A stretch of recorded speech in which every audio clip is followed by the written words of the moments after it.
أثابكم الله. يقول السائل: الدعاء في صلاة الاستخارة هل هو بعد الصلاة أم في أثناء الصلاة؟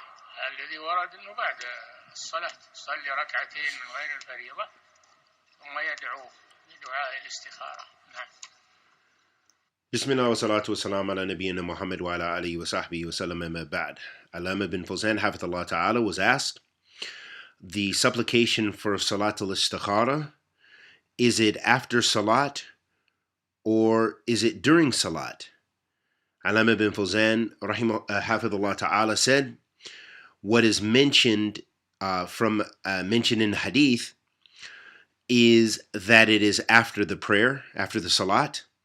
Pray rakatain, 2 units of prayer, other than the obligatory prayer, then supplicate with the dua of salat, dua of istikhara. Wa sallallahu wa sallam ala nabiyyina Muhammad wa ala alihi wa sahbihi wa sallam.